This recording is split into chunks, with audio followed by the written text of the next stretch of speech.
el micrófono, doctor.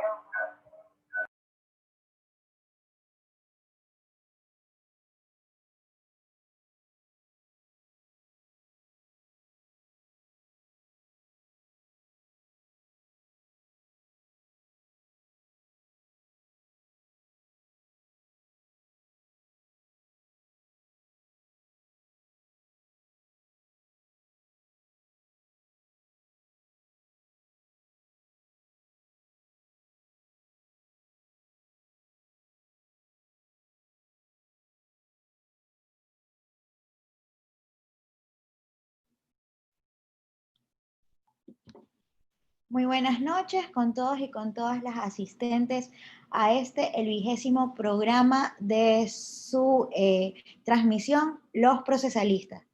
Los saluda Nadia Villón, espero se encuentren bien. No nos hemos visto desde el año pasado, por eso me alegra mucho verlos el día de hoy.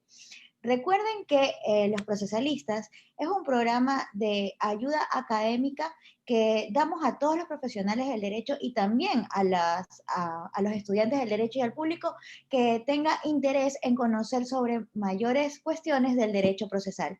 Es un programa que se da gracias al auspicio de la Asociación Ecuatoriana de Facultades de Derecho, el Colegio de Abogados del Pichincha y el Instituto Ecuatoriano de Derecho Procesal, del cual tenemos como su director su vicepresidente, al doctor Jorge Luis Mazón, a quien le voy a dar la palabra el día de hoy para que lo salude. Doctor, ¿cómo está? Buenas noches.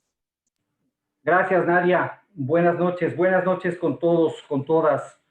Me da un inmenso gusto llegar a este programa número 20 de los procesalistas en este horario inconstitucional que solemos decir aquí de los viernes de la noche, ¿no?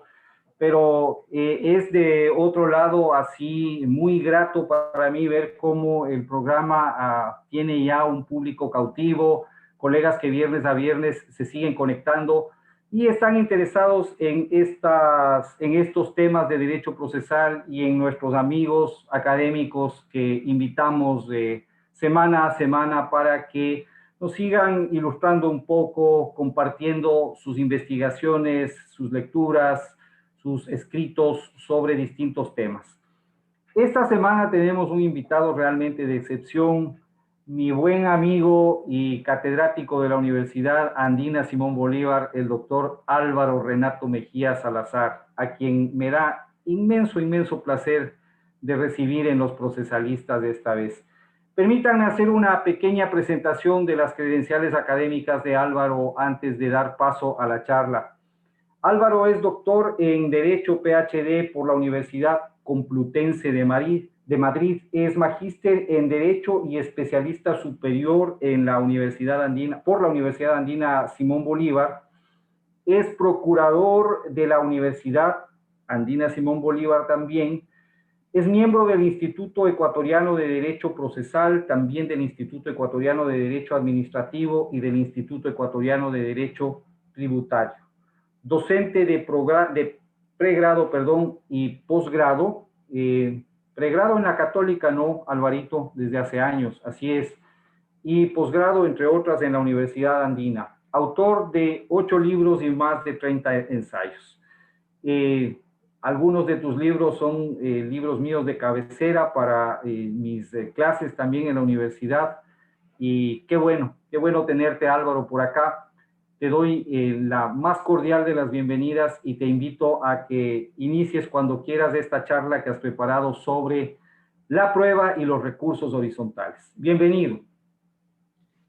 Muchísimas gracias, Jorge Luis, Nadia, Alfredo, amigos todos aquí presentes. Les agradezco primero por la invitación a participar de este programa, de esta iniciativa, que parte de una iniciativa anterior de Jorge Luis, cuando hace años ya abrió un grupo en Facebook interesante para compartir inquietudes sobre la marcha de la aplicación del nuevo sistema de juzgamiento en materias no penales. Es para mí un gusto compartir con ustedes. Veo entre el público a muchos amigos a quienes agradezco su atención, a muchos exalumnos también a quienes saludo afectuosamente. Bueno, esta noche quisiera comentar con ustedes algunos temas que ciertamente merecen una reflexión desde la perspectiva de nuestro foro. Merecen que los discutamos, merecen que estemos muy conscientes de ello para, en el evento de que ustedes lo consideren así, seguir promoviendo una nueva reforma y necesaria reforma al COGEP. Porque hay ciertos temas que por una mala comprensión del sistema, del nuevo sistema procesal, de la denominada oralidad, pues han sido regulados inadecuadamente y ciertamente generan más perjuicios que beneficios. Este tipo de nudos críticos hay muchos, hay varios, todos ustedes los conocen, en el día a día nos acompañan. Pero ahora les planteo uno específico. La prueba y los recursos horizontales. ¿Cuál es la cuál es la problemática que voy a abordar? Voy a abordar la inadecuada previsión de los recursos horizontales respecto de actuaciones fundamentales del juez al momento de admitir la prueba. Problemas que van a redundar en malas comprensiones de celeridad procesal que redundan definitivamente en mayor entorpecimiento del adecuado desarrollo del proceso. Para esto, les pido que recordemos cuál es el catálogo de recursos horizontales que ha previsto el COGEP. En cuanto a medios de impugnación, ustedes saben, queridos colegas, que no existió novedad en el COGEP respecto al catálogo que teníamos.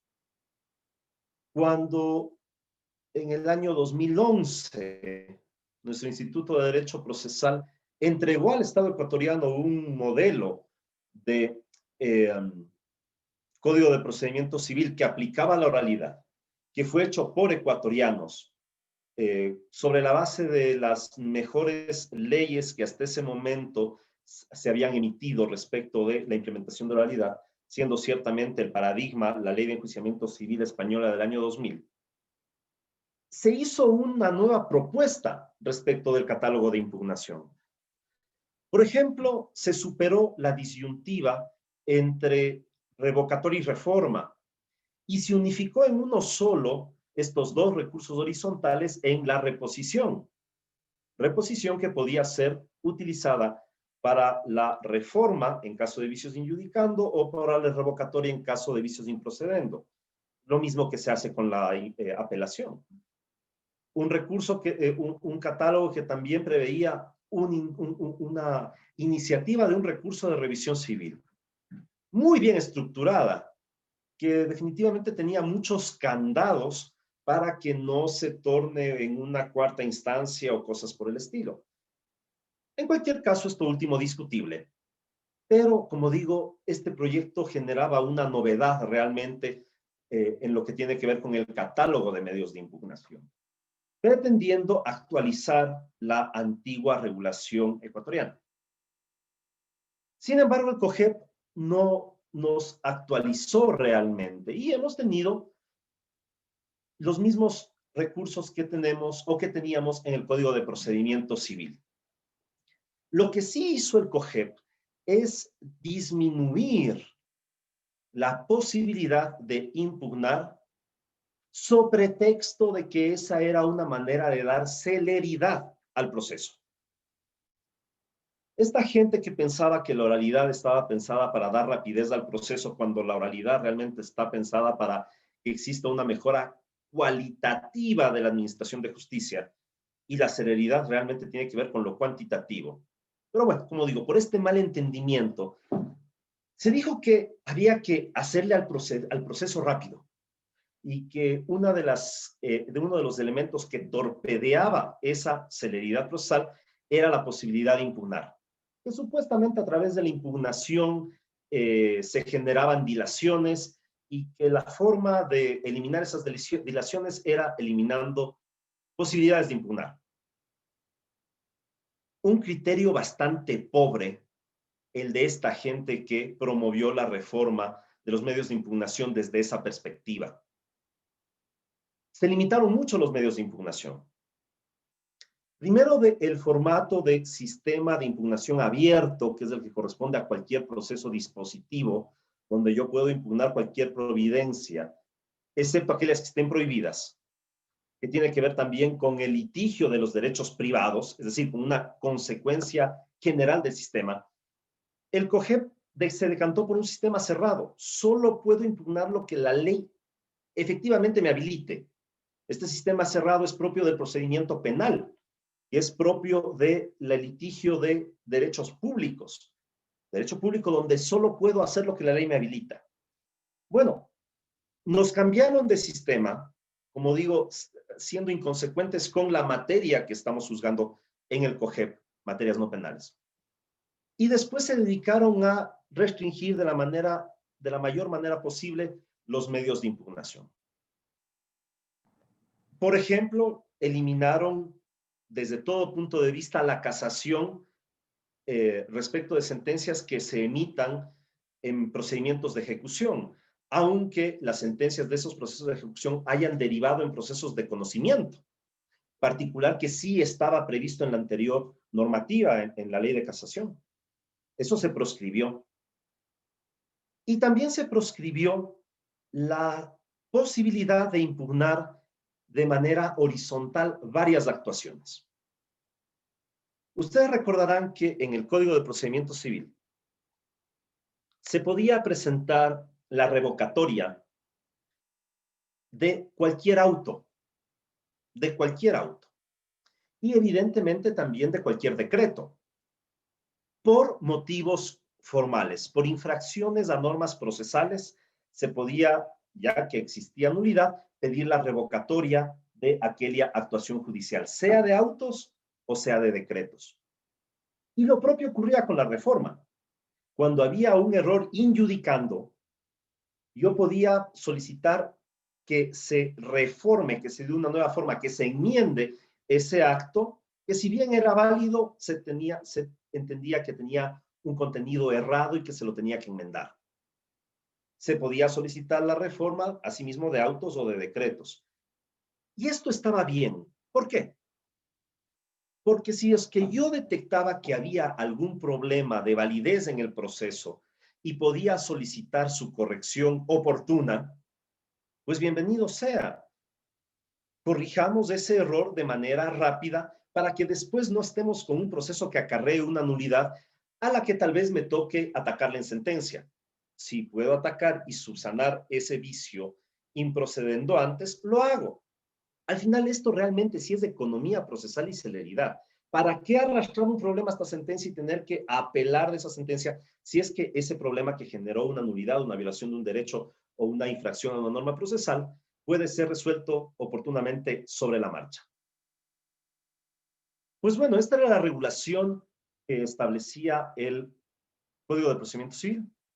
Pero como les digo, con el COA mantuvimos los dos recursos, reforma y revocatoria, en idéntico sentido que en el Código de Procedimiento Civil, donde revocatoria nos sirve para impugnar vicios improcedendo desde una perspectiva horizontal. Por eso busco revocar o extinguir esa actuación que es nula por violación a una norma de derecho procesal o a un derecho procesal consagrado incluso en la Constitución. Y por otro lado tenemos a la reforma, donde está pensada para la corrección de vicios injudicando, errores de juicio del juzgador que van a redundar en un equivocado contenido de esa resolución judicial, de esa actuación judicial, pero que no tienen que ver con parámetros de validez. La validez está asegurada, lo que es el problema es el contenido. Esta lógica la mantiene el COGEP, no hay ningún problema. Ahora, lo que se esperaba es que el COGEP mantenga la lógica de que estos recursos horizontales hubiesen sido aptos para impugnar autos interlocutorios o autos de sustanciación, porque en ambos autos pueden existir errores injudicando y también errores improcedendo. A través de cualquiera de estas dos actuaciones, el juez puede haber errado como digo, respecto a cualquiera de estas dos actuaciones del juez puede haber errado. Y por lo tanto, una corrección expedita de tales vicios a través de estos medios de impugnación horizontal era lo que se debía esperar.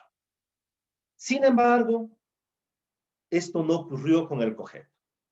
El legislador, como yo les comenté, limitó la capacidad de yo solucionar problemas que se den en el juzgamiento sobre la marcha. Limitó de una manera bastante equívoca, por calificarlo de alguna manera.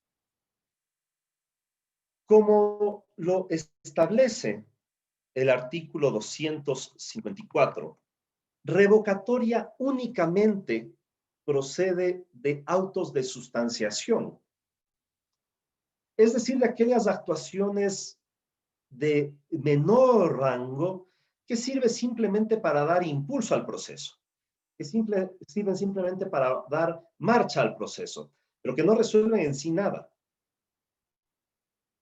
Los vicios improcedendo, una violación a un trámite o una violación a un derecho procesal pueden darse sobre todo en autos interlocutorios. Muy poco en autos de sustanciación. Y el COGEP limitó la procedencia de la revocatoria, es decir, de la subsanación horizontal de vicios improcedendo, limitó única y exclusivamente a los autos de sustanciación. Donde yo puedo tener un auto interlocutorio que haya violado un derecho procesal de las partes y no puedo solicitar al juez que dé, a través de un recurso de revocatoria, solución a esa circunstancia. ¿Por qué? Porque el COGEP, de manera expresa, ha limitado la procedencia de este recurso única y exclusivamente a los autos de sustanciación. Recuerden que por mandato del artículo 250 del COGEP, la aclaración, ampliación, revocatoria y reforma son admisibles en todos los casos. Si leemos eso nos ponemos alegre, perfecto, en todos los casos. Pero a renglón seguido, el segundo inciso, la parte final del segundo inciso del artículo 250 del COGEP, prevé que serán admisibles con las limitaciones que sobre la impugnación de las sentencias y autos se encuentran previstos en la ley. Es decir, nosotros podremos aplicar los recursos de revocatoria y reforma observando las limitaciones que la ley establezca para la procedencia o admisibilidad de tales medios de impugnación. Y como les dije, el artículo 254 prevé que la revocatoria únicamente procede respecto de autos de sustanciación, dejando por fuera autos interlocutorios, que son los que mayor relevancia realmente tienen, porque son los autos que deciden algo, que ya tienen una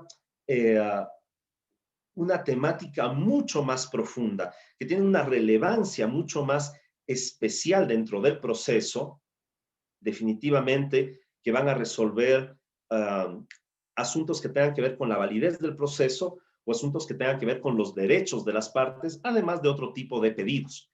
Estos autos que ciertamente pueden adolecer de vicios improcedendo no pueden ser objetos de revocatoria. Evidente limitación que hace el COGEP con el equívoco que de esta manera estamos dando celeridad al proceso. ¿Por qué estamos dando celeridad al proceso? Porque no permitimos que los litigantes impugnen. Pero ¿qué es lo que estamos ocasionando realmente con esto? Estamos ocasionando que cuando tenga un auto interlocutorio que adolezca de algún vicio de nulidad, no pueda impugnarlo inmediatamente y tenga que esperar a que llegue la sentencia para decir, señor juez, en la audiencia de sustanciación, en la audiencia de juicio o en la audiencia preliminar se dio esta circunstancia. Este auto interlocutorio fue nulo. Por lo tanto, todo lo que se produjo después de aquello también lo es. Claro que existen otras vías de solicitar al juez que realice un control de legalidad, de validez del proceso. Por ejemplo, insinuar un incidente de nulidad para que el juez de oficio revise. Podemos apelar a otro tipo de medidas para incentivar que el juez revise si es que su actuación estuvo bien o estuvo mal y de oficio pueda declarar nulidades. Pero ya la herramienta que corresponde por antonomasia a las partes, que es el recurso como medio de impugnación de esta actuación, vicio improcedendo revocatoria, ya no la tenemos para los autos interlocutorios. Como digo, lo cual puede ocasionar problemas adicionales. El otro medio de impugnación, que es la reforma, tiene un tratamiento mejor que la revocatoria. ¿Por qué? Porque la reforma, de conformidad con el mismo artículo 254 del COGEP, señala o prevé que es admisible este medio de impugnación en cuyo caso se enmendará la providencia en la parte que corresponda. Como ustedes verán aquí, el COGEP nos está señalando que el recurso de reforma, vicios injudicando, cuando lo que busco, como su nombre le indica, es dar una nueva forma a algo, pero no atacar su existencia, sino simplemente darle una nueva forma, enmendarlo, procede respecto de cualquier providencia. Aquí, en cambio, la redacción del COGEP es demasiado generosa, porque recuerden que providencia es del gran género que tiene 3 especies: auto de sustanciación, auto interlocutorio y sentencia. Sabemos que no podemos pedir reforma de sentencia, ya lo sabemos, hay prohibición expresa. Hubiera sido mejor que el legislador simplemente hubiera establecido el concepto autos, donde entendemos que procede la reforma de autos interlocutorios y autos de sustanciación, lo cual es correcto, debe proceder, porque tanto en autos de sustanciación como en autos interlocutorios pueden haber vicios injudicando que necesiten ser corregidos inmediatamente sobre la marcha a través de un medio de impugnación horizontal. En cualquier caso, analizamos que en lo que se refiere a revocatoria, el COGEP ha limitado las actuaciones procesales que pueden ser materia de esta impugnación. Y respecto de el recurso de reforma, el COGEP sí ha habilitado la aplicación de este medio de impugnación, que como les dije va a atacar a vicios injudicando en sentencias, sí lo ha ampliado a todas las providencias que no sean las sentencias, es decir, tanto autos interlocutorios como autos de sustanciación. Hasta aquí tenemos, respecto de este recurso, buenas noticias. Pero como el título de esta charla se refería a asuntos de la prueba y los recursos horizontales, tenemos que analizar cuál es la manera en la que los jueces pueden admitir la prueba. ¿Cómo se desarrolla la actividad judicial respecto de la admisibilidad de la prueba? Vale la pena recordar esto a la luz un poco de lo que acabamos de analizar respecto de los recursos horizontales. Como ustedes conocen, para que una prueba pueda ser admitida, esta debe reunir los requisitos de pertinencia, utilidad, conducencia. La ley nos le ha previsto al juez que la prueba que las partes aporten al proceso para que éstas sean adquiridas realmente por el proceso, deben cumplir, insisto, con estos 3 postulados: pertinencia, utilidad y conducencia.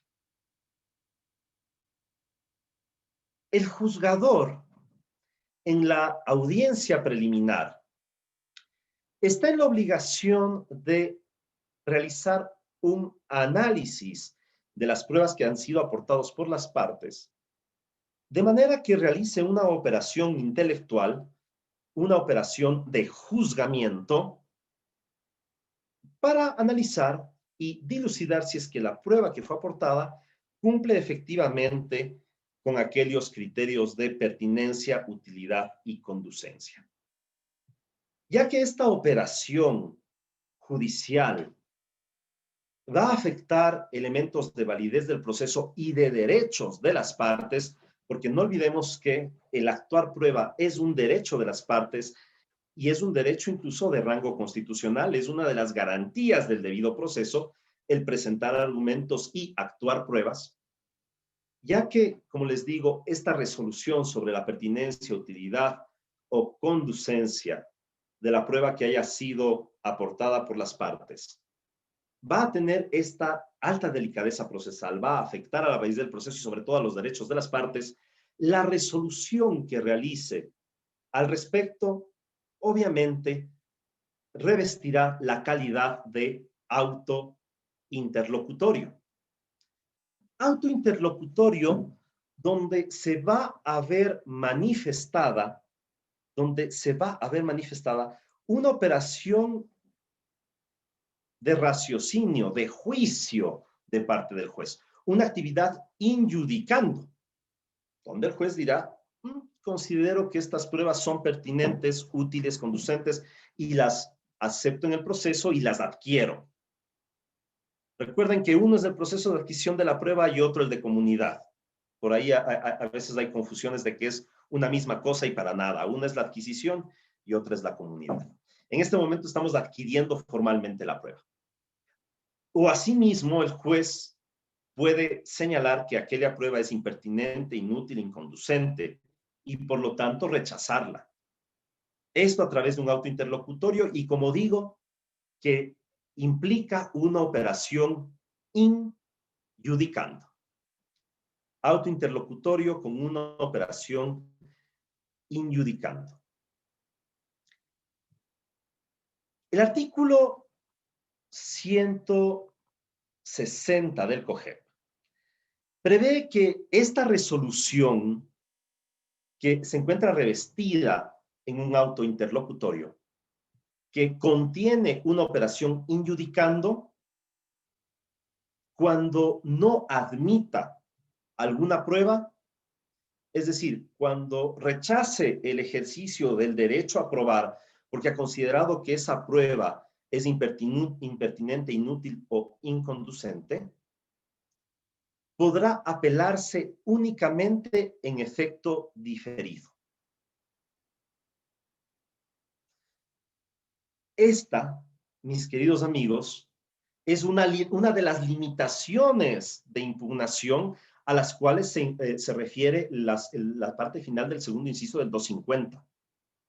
Tenemos un auto interlocutorio con una operación injudicando, es decir, en teoría tenemos una resolución judicial que sería apta para ser impugnada a través de un recurso de reforma. Pero la ley ha limitado esto, ha dicho no procede la reforma respecto de estas actuaciones, procede un denominado recurso de apelación con efecto diferido. Realmente no es un recurso, es una simple constancia procesal de agravio, pero de eso podríamos hablar en otra ocasión. En todo caso, tenemos un auto interlocutorio con un vicio injudicando si es que la parte considera que esa denegación de la prueba está errada, y la ley nos dice, ¿sabes qué? No puedes hacer nada. Si el juez te deniega la práctica de la prueba, si el juez te deniega el ejercicio de un derecho, tú no puedes hacer nada. Puedes apelar con efecto diferido, puedes determinar esta constancia procesal de agravio y litigar esa instancia sin esa prueba. Y no puedes hacer nada. Ya podrás discutir sobre la práctica de esa prueba en segunda instancia.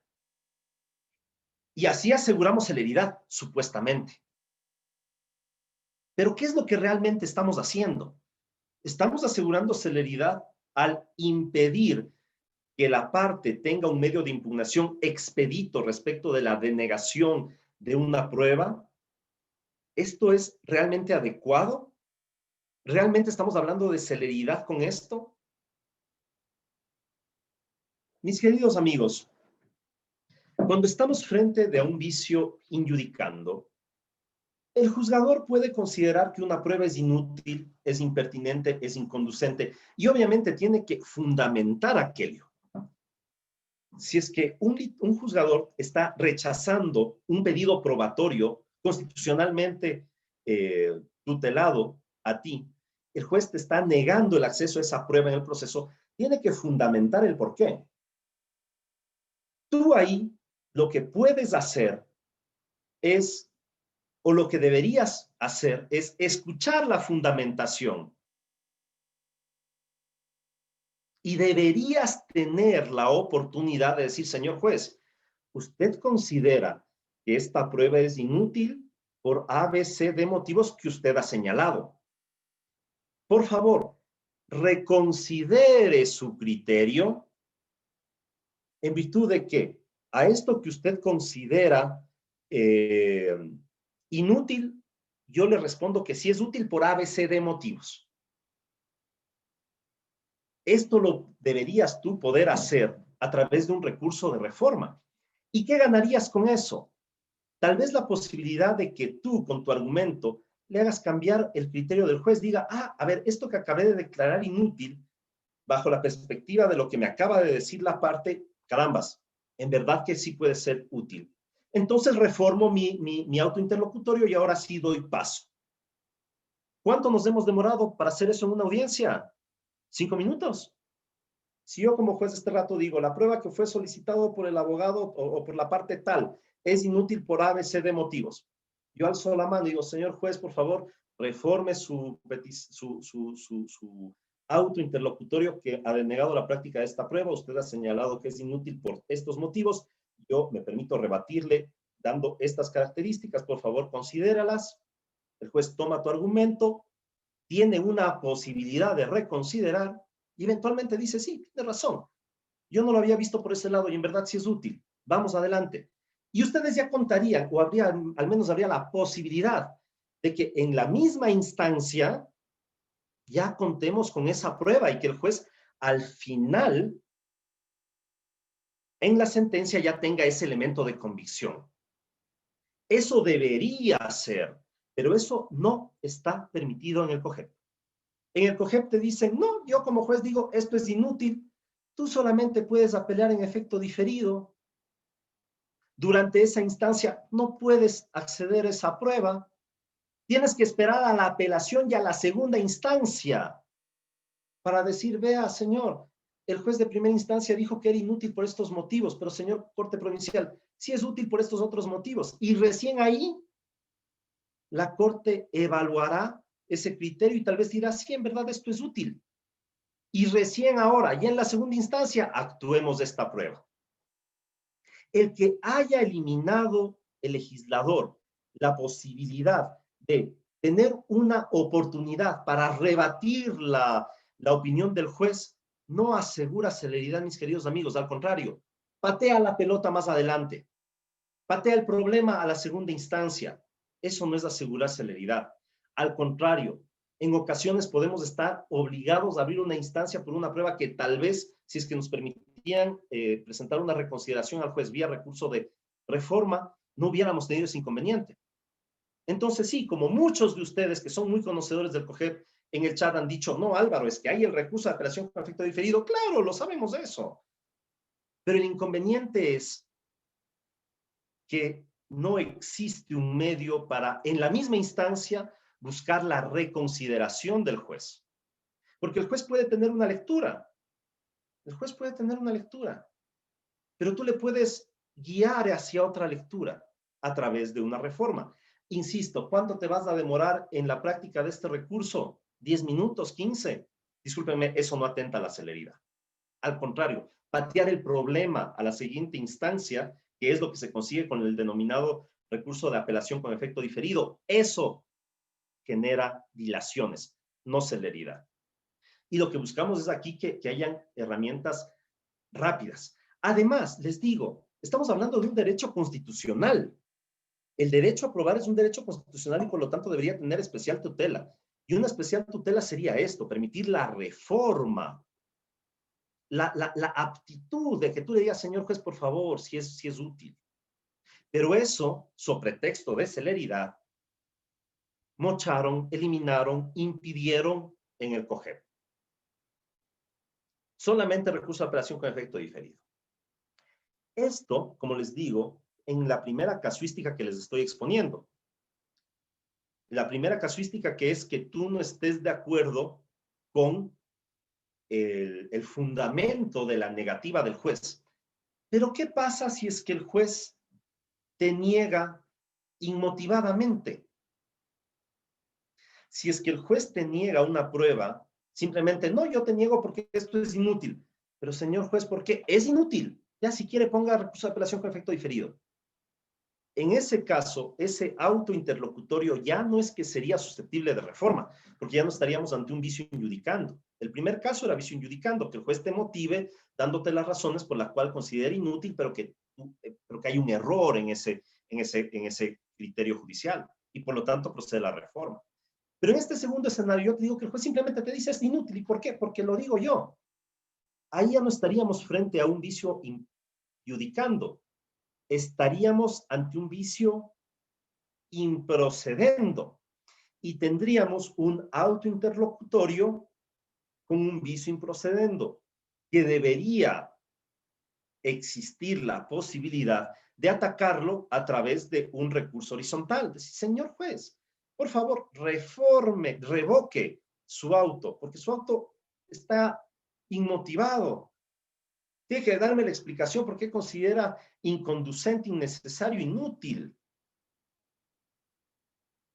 Pero como ustedes saben, de conformidad con el primer inciso del 254 del COGEP,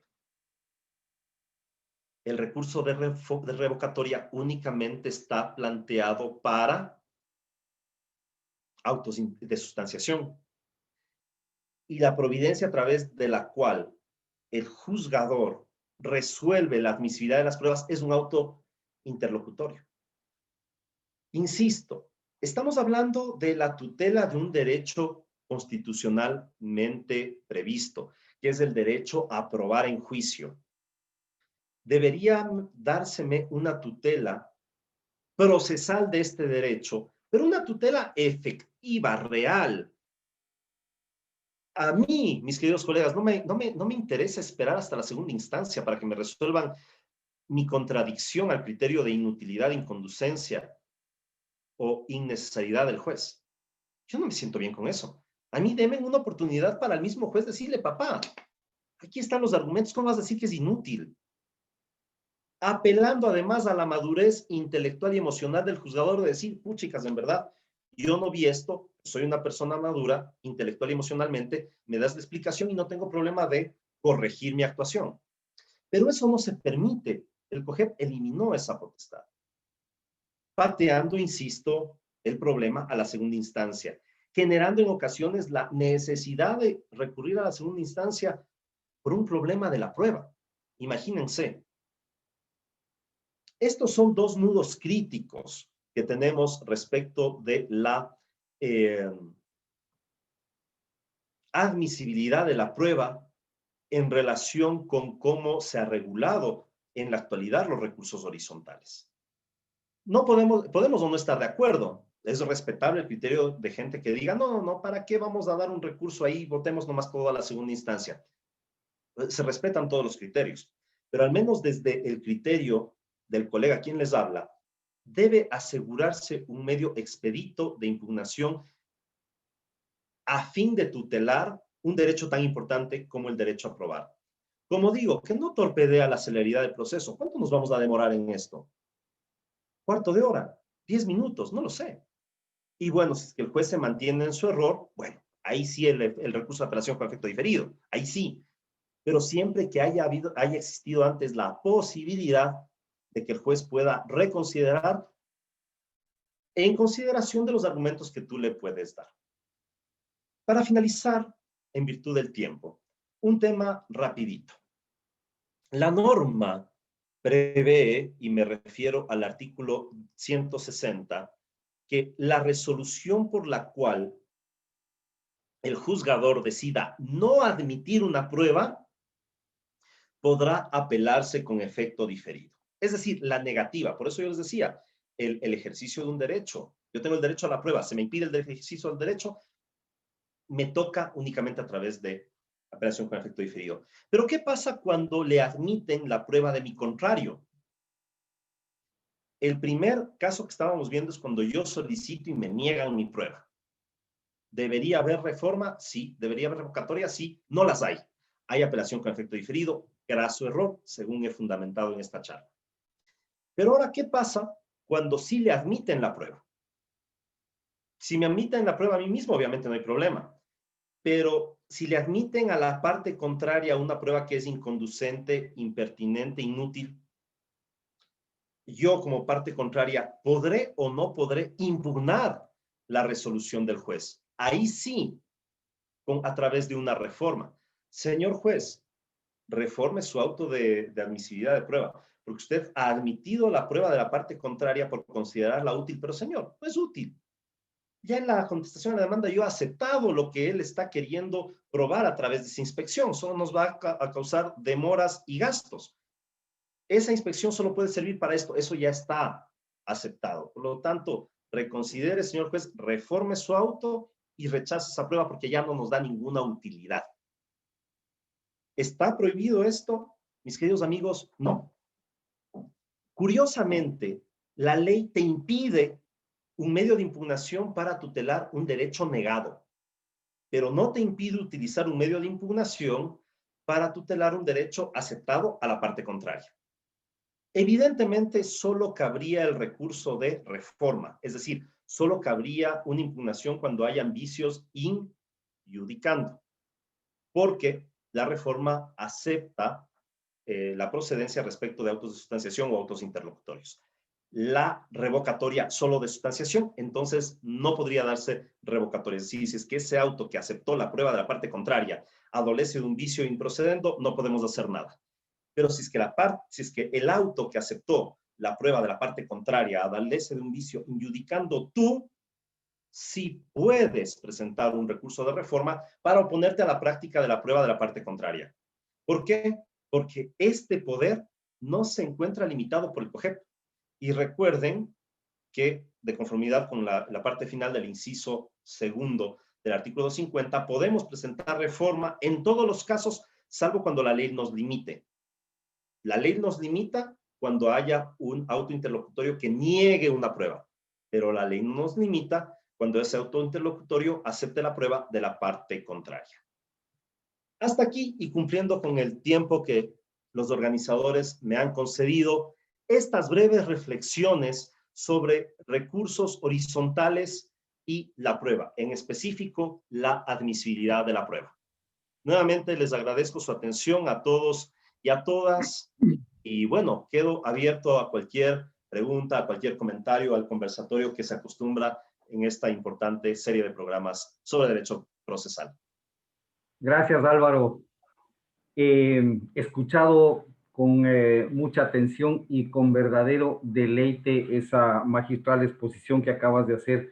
Yo suelo decir que en este país casi nadie sabe tanto de medios de impugnación y de derecho procesal como el Álvaro Mejía, y cada que le oigo vuelvo a confirmar eso. O sea, realmente has lanzado unas 4 o 5 bombas atómicas sobre el derecho procesal civil ecuatoriano, y no, me va a faltar el tiempo a mí también para comentar todo lo que está revoloteando ahora mismo en mi cabeza a propósito de lo que has dicho, pero quisiera recapitular brevemente un poquito de lo que has dicho y luego compartir contigo un par de ideas que me han surgido a propósito de tu interesantísima charla, Álvaro. Mira, quiero empezar compartiendo contigo una idea que la expusiste al principio mismo de tu conferencia, ¿no?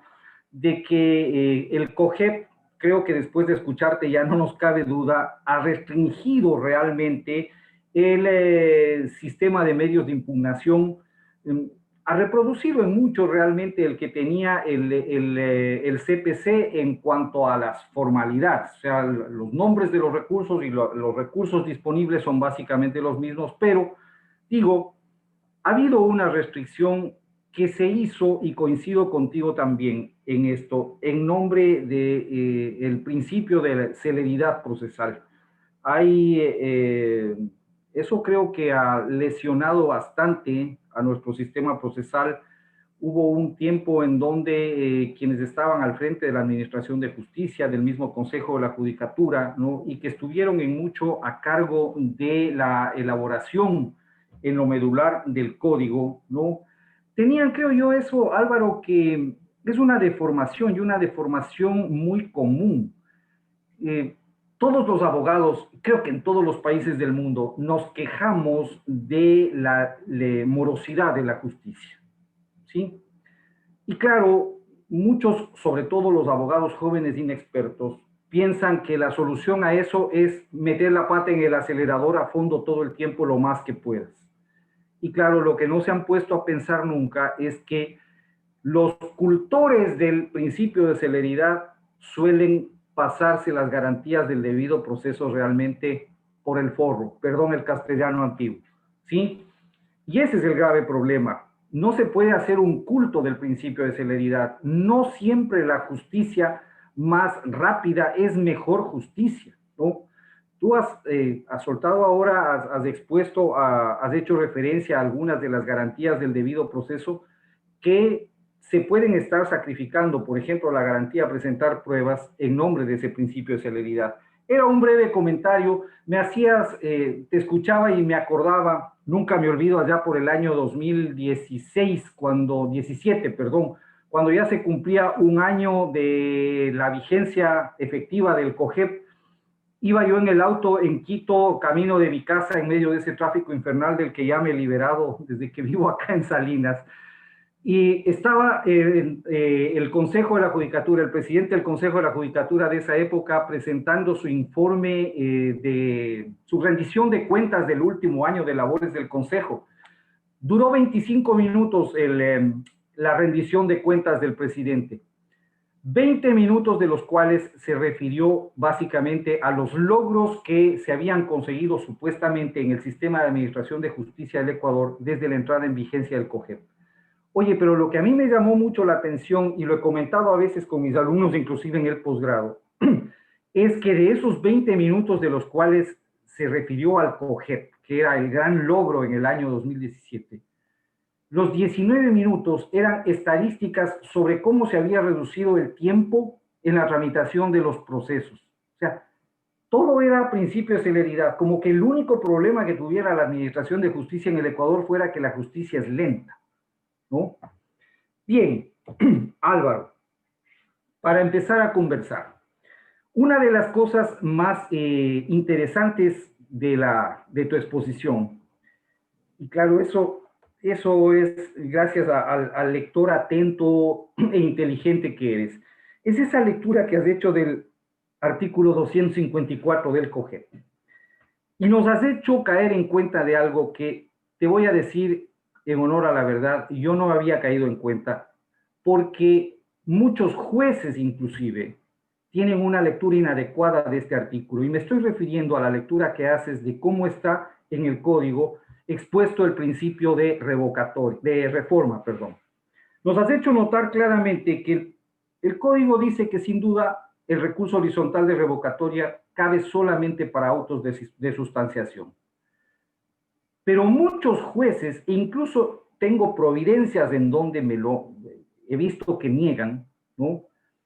Piensan que el de reforma también cabe solamente para autos de sustanciación. Pero la lectura que has hecho de ese segundo inciso del 254, que lo tengo ahora mismo abierto aquí en mi escritorio, es realmente una lectura precisa.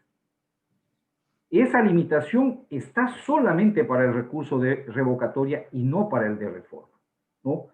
Eso me parece realmente muy interesante porque abre nuevas posibilidades. Debe haber jueces, y de hecho hay jueces que nos están escuchando ahora mismo y a los cuales les va a parecer seguramente esto interesantísimo. Ahora, te quiero plantear esto.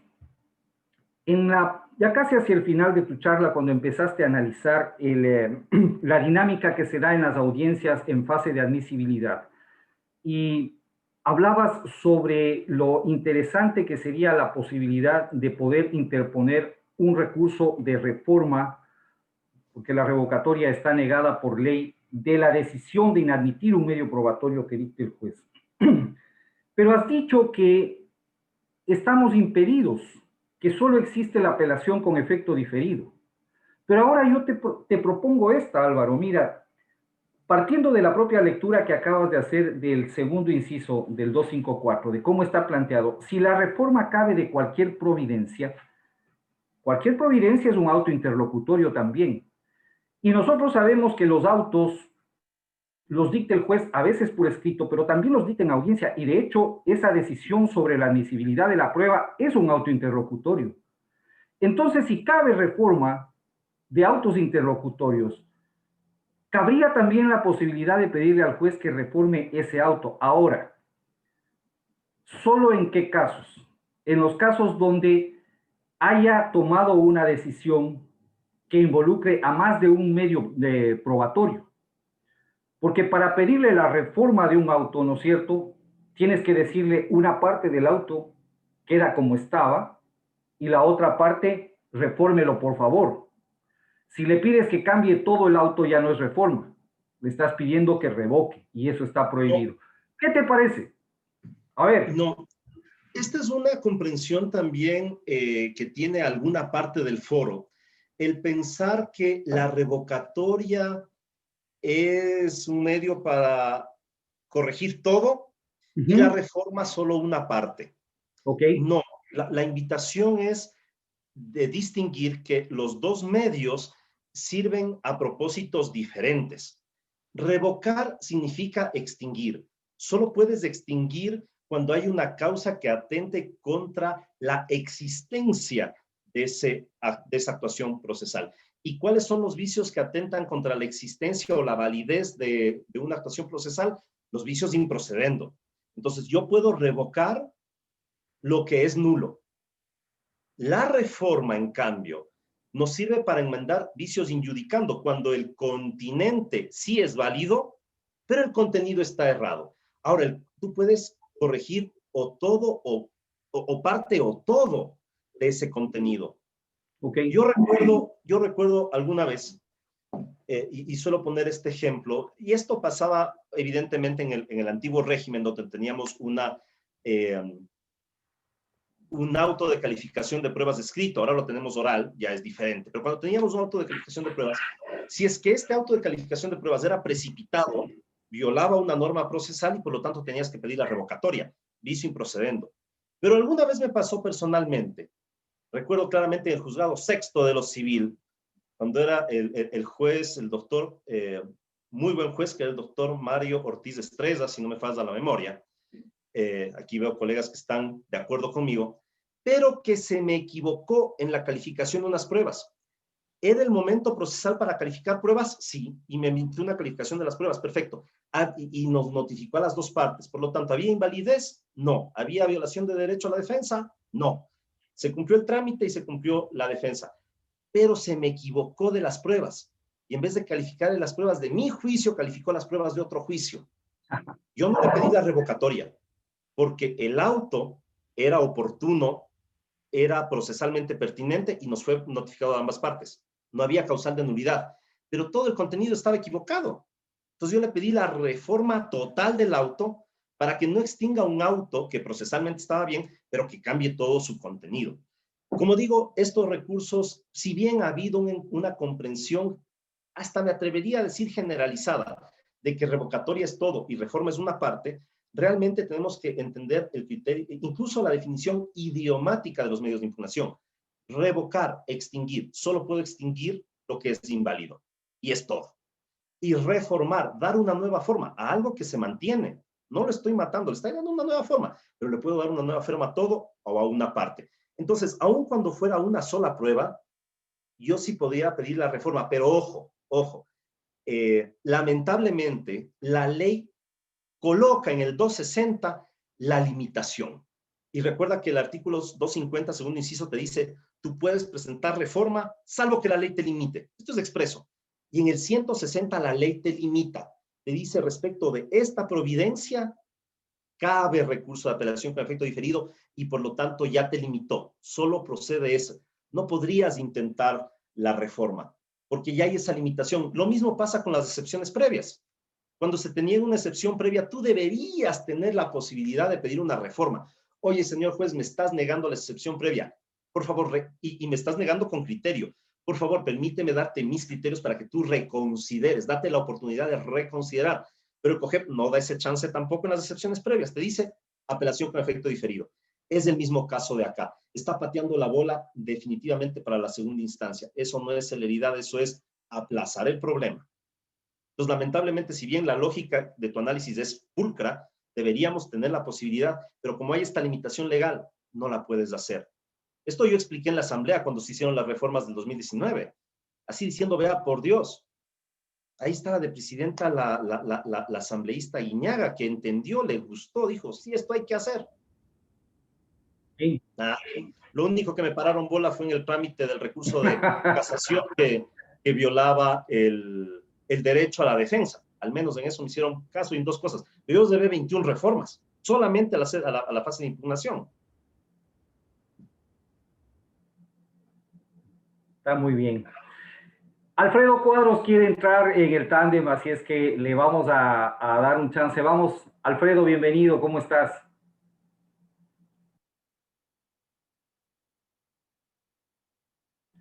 Ya te permito, espérame.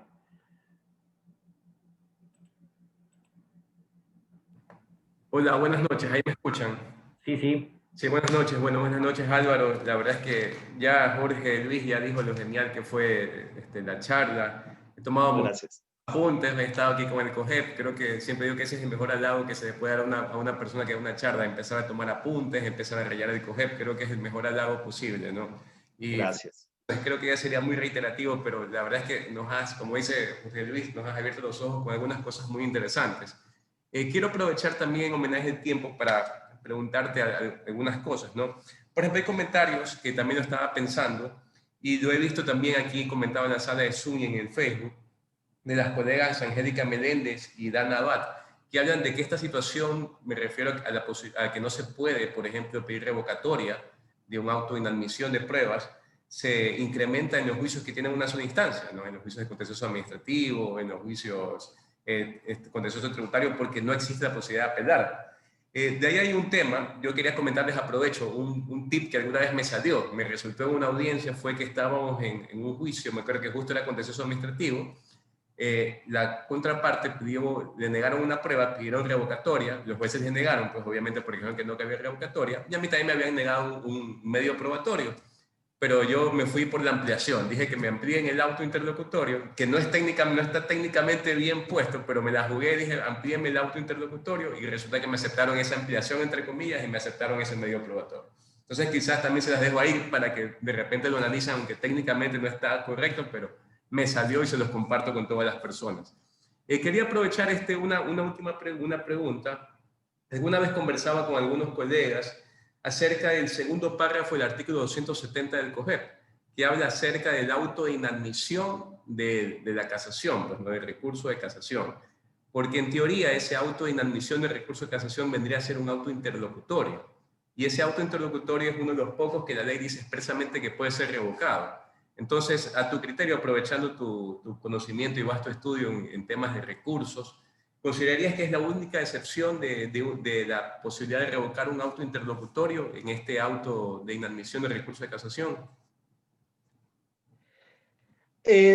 Sí, ahí si tú quieres se puede dar una pequeña contradicción en el COGEB entre el criterio general, que dispone que no, y que no está bien en mi criterio está muy mal, pero claro, así está la norma. Como yo planteaba al inicio de mi intervención, esta es una intervención para que haya debate, para que critiquemos, para que empujemos. Además, estas son herramientas que nos sirven a nosotros, a los abogados que estamos litigando, en favor de nuestros patrocinados, por supuesto, pero es para nosotros. Y ciertamente es una excepción que prevé el COGEP, como bien señalas, Alfredo, donde además nos cabe también la duda si es que, ¿cuál puede ser? Bueno, pero ese es otro tema, el tema del recurso de hecho ante la inadmisibilidad de los conjueces, ¿no? Pues ya es otro tema. Yo considero que sí debe ser pertinente. Tan pertinente es que cuando se daban las charlas, algún miembro de algún antiguo Consejo de la Judicatura, Garabato o algo así, no me acuerdo, les decía a los jueces, no procede, no acepten. Pero la norma me daría chance de decir, no acepten, no acepten. Y eso ya se quedó como letra sagrada, letra no escrita, porque la letra escrita hace pensar que sí debería, y de hecho hay un órgano para que analice aquello, que sería la sala de los jueces, ¿no? Pero sí, regresando a tu pregunta, Alfredo, sí, esto habría como una de las excepciones a esta regla general.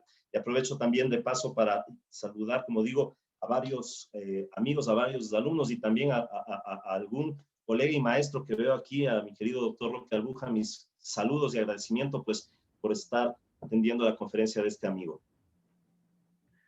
Gracias, Álvaro. Vamos ya casi terminando, estamos llegando al tiempo, pero no quiero perder la oportunidad, oye, para escuchar tu criterio. Al inicio de tu conferencia decías, como ya he dejado apuntado hace un rato, que en cuanto a los recursos, ¿no? El COGEP casi que replicó los mismos que estaban previstos en el CPC, aunque en el CPC recordarás tú que los horizontales no estaban denominados recursos, ¿no? Como recursos el CPC denominaba solamente a los verticales. Pero bueno, dejando de lado eso, oye, la definición del recurso de aclaración que trae el COGEP, y le hago la pregunta al maestro en medios de impugnación, es la misma definición básicamente que tenía el CPC, ¿no? Y señala el 253, ¿no es cierto?, que la aclaración tendrá lugar en caso de sentencia oscura y pareciera que el recurso de aclaración cabe solamente en caso o en contra de las sentencias. ¿Tú crees que cabe solo en contra de la sentencia, Álvaro, o que cualquier providencia, cualquier resolución del juez podría ser aclarada si es que la parte considera que es oscura? Mira, se ha visto de todo. Yo personalmente he visto de todo. No me gusta la redacción de la norma, no me gusta para nada. Ahí sí deberían ser las providencias. Las providencias oscuras se deben ampliar. Obviamente está hablando de sentencias. Yo personalmente he visto de todo. Yo he tenido casos donde el juez me ha dicho, por favor, aclare este autointerlocutorio, no le entiendo cuándo vamos a hacer, y el juez ha aclarado. Y también he tenido casos donde me han dicho, discúlpeme, el 253 del COGEP prevé que esto procede solo del respecto de sentencia y esto es un autointerlocutorio. Sigamos. Claro. Que el juez tiene una norma y haciendo una lectura exegética, clara, literal, ¿hay esta restricción? Sí. Eso es así, por lo tanto yo no me gusta esa norma, fue otra de las observaciones que yo dije, vean, por Dios, solo cambian la palabrita, sentencia por providencia, ya está, no es tan difícil. Así es, y comparto contigo. Yo personalmente he visto los dos casos en mi propio litigio, de procesos donde me han dicho sí, como no le aclaramos, y otros donde jueces me han dicho no, he dicho, pero por Dios, vean, acláreme o amplíeme, me está diciendo tal cosa, pero ¿y esto? No, así queda. Claro. Comparto contigo totalmente el criterio y mi experiencia es la misma. Mira que yo lo usaba frecuentemente en los primeros tiempos del COGEP. Cuando me mandaban a completar o aclarar demandas, por ejemplo, o contestaciones, sin decirme qué querían, esas providencias ambiguas que parecían deliberadamente hechas como para negarte el acceso a la justicia, ¿no? Y yo pedí varias veces y le decía al juez, honestamente, no sé, para mí mi demanda está completa, no entiendo qué me pide. Acláreme. Y me aclararon un par de veces hoy. Y otras veces también se fueron por el otro lado. Qué pena, no hay recurso de aclaración, archivado. No, y además esta costumbre nefasta, censurable de algunos jueces de demanda que presentes, amplíe, aclare. ¿Qué? Bueno, no, su pretensión no es clara, por Dios, que más clara, para ganar tiempo. Una cosa vergonzosa. Esa es una buena reforma que hizo el COGEP. En el 146, cuando ahora le exigen al juez que explícitamente diga qué de la demanda está oscuro o está incompleto, es una buena reforma. Pero todavía se siguen yendo por las tangentes, mi querido amigo. Incompleta, lamentablemente, porque tenían que haber hecho lo mismo por principio de igualdad procesal para la parte demandada, pero la norma está solo para la demanda. Mira, no pusieron en la contestación de la demanda, ¿no? Y el juez puede mandar a completar o aclarar la contestación de la demanda también.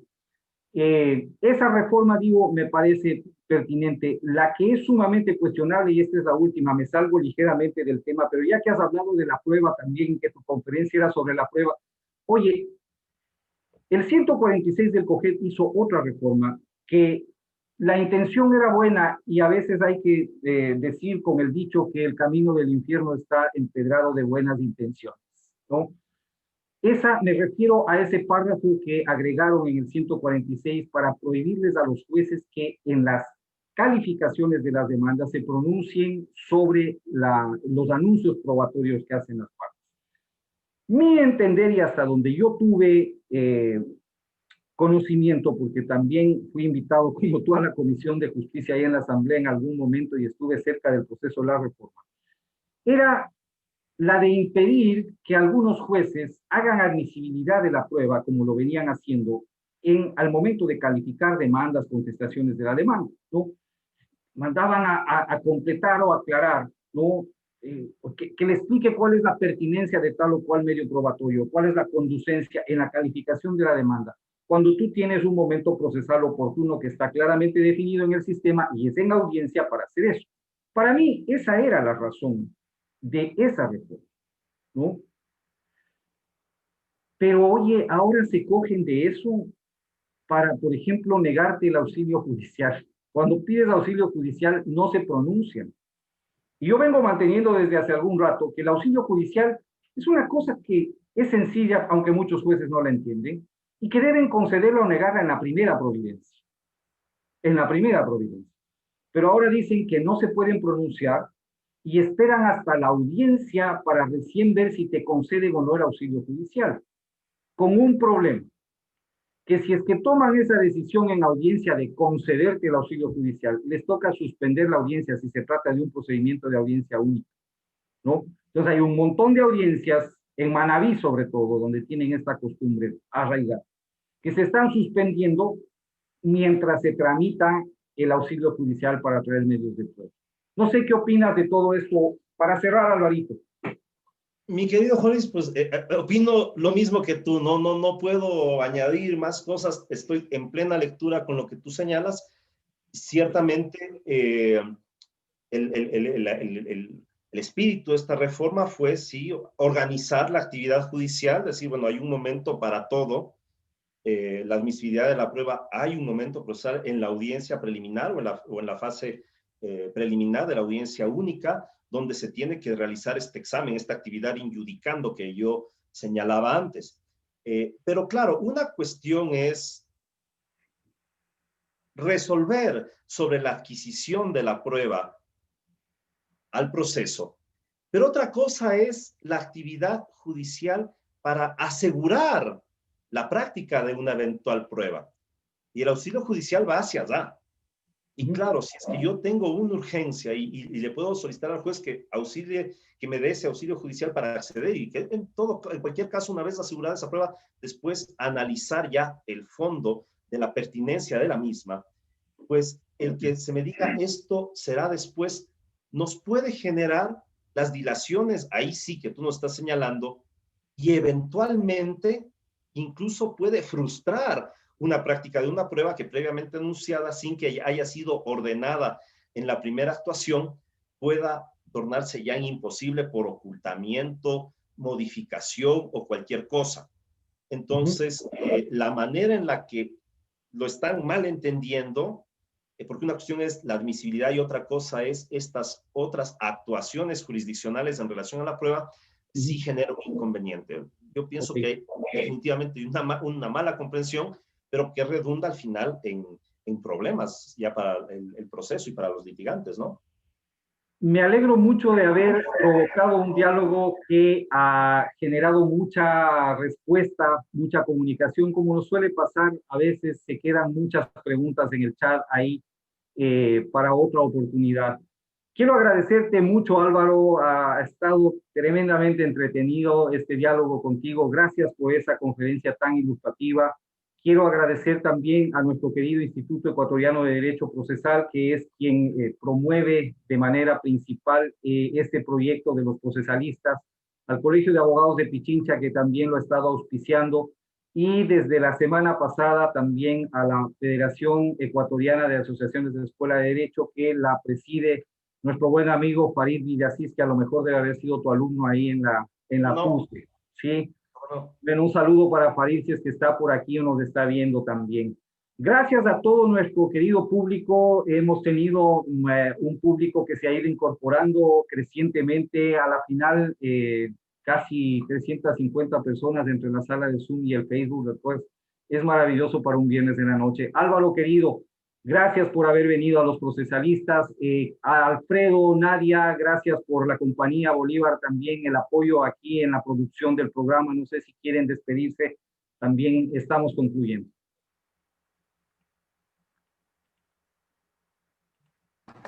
Hola, sí, buenas noches. Solamente felicitar una vez más a Álvaro. Genial la charla. Buenas noches con todos. Sí, muchas gracias Álvaro por tu magistral charla. He recibido muchas felicitaciones a través del chat. Yo también te felicito y bueno, gracias también al doctor Mazón, a mis compañeros y a todo el público que se ha conectado el día de hoy. Que tengan buenas noches. Nos vemos la próxima semana y no se olviden que este programa lo pueden ver también a través de nuestro portal de YouTube de Los Procesalistas para quien se lo perdió o a quienes lo disfrutaron tanto que lo quieren volver a ver. Lo tendremos en el canal de YouTube el domingo con más seguridad, ¿sí? Un abrazo otra vez y hasta la próxima. Gracias, Álvaro. Un Muchas abrazo. gracias. Hasta luego. Adiós. Hasta pronto.